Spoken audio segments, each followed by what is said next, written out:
കർത്താവിലെന്നും എൻ്റെ ആശ്രയം, കർത്തൃസേവ തന്നെ എൻ്റെ ആഗ്രഹം. കഷ്ടമോ നഷ്ടമോ എന്തു വന്നിടിലും കർത്താവിൻ പാദം ചേർന്നു ചെല്ലും ഞാൻ. കഷ്ടമോ നഷ്ടമോ. കർത്താവായ യേശുക്രിസ്തുവിന്റെ നാമത്തിൽ എല്ലാവർക്കും സ്നേഹവന്ദനത്തെ അറിയിക്കുന്നു. 1 യോഹന്നാൻ 2-ാം അധ്യായം അതിന്റെ 27-ാം വാക്യത്തിൽ നാം ഇങ്ങനെ വായിക്കുന്നു: അവനാൽ പ്രാപിച്ച അഭിഷേകം നിങ്ങളിൽ വസിക്കുന്നു, ആരും നിങ്ങളെ ഉപദേശിക്കുവാൻ ആവശ്യമില്ല.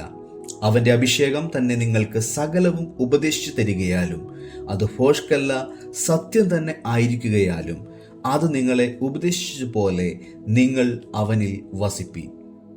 പ്രിയമുള്ളവരെ, ദൈവം നമ്മളോട് പറയുന്നതിലുപരി മറ്റുള്ളവരുടെ വാക്കുകൾക്ക് ചിലപ്പോൾ നമ്മൾ പ്രാധാന്യം കൊടുക്കാറുണ്ട്. ദൈവത്തോട് ആത്മാർത്ഥമായി പ്രാർത്ഥിച്ചതിന് ശേഷം നാം മറ്റുള്ളവരുടെ അഭിപ്രായങ്ങൾ ചോദിച്ച് നടക്കുകയാണെങ്കിൽ നമ്മൾ ദൈവത്തെ കഴിഞ്ഞും മനുഷ്യരുടെ അഭിപ്രായങ്ങളെയാണ് മാനിക്കുന്നത്.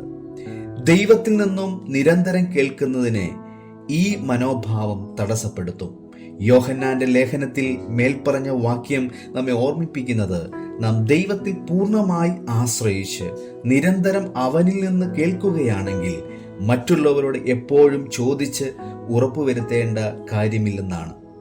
എന്നാൽ കർത്താവിൽ വിശ്വസിച്ച് ആശ്രയിക്കുന്ന ഒരു വ്യക്തിയിൽ അവന്റെ അഭിഷേകം നിരന്തരമായി വസിക്കുകയാണെങ്കിൽ കർത്താവിന് നമ്മുടെ ഉള്ളിൽ വസിച്ച് നമ്മെ നിരന്തരം നയിക്കുവാൻ സാധിക്കും. നമ്മുടെ സംശയങ്ങൾ മറ്റുള്ളവരുടെ സഹായത്താലും വചന പഠനത്താലും നാം ദൂരീകരിക്കേണ്ടത് ആവശ്യമാണ്.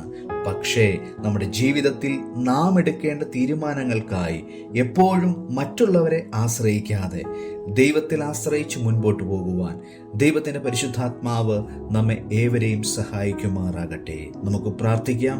ഞങ്ങളെ അതിവാത്സല്യമായി സ്നേഹിക്കുന്ന സ്വർഗീയ പിതാവേ, നല്ലൊരു ദിനത്തിനായി ഞങ്ങൾ ദൈവത്തിന് നന്ദി പറയുന്നതോടൊപ്പം ദൈവത്തിൽ ആശ്രയിച്ച് ഞങ്ങളുടെ ജീവിതം മുൻപോട്ട് പോകുവാൻ കർത്താവ് സഹായിക്കണമേ. മനുഷ്യനിൽ ആശ്രയിക്കാതെ കൂടുതലായി ദൈവത്തിൽ നിന്ന് ആലോചന പ്രാപിച്ച് മുൻപോട്ട് പോകുവാൻ ദൈവത്തിൻ്റെ പരിശുദ്ധാത്മാവെ നീ അവിടെ ഞങ്ങളെ സഹായിക്കണമേ. അതിനായി ഞങ്ങളെ അവിടുന്ന് ഒരുക്കണമേ.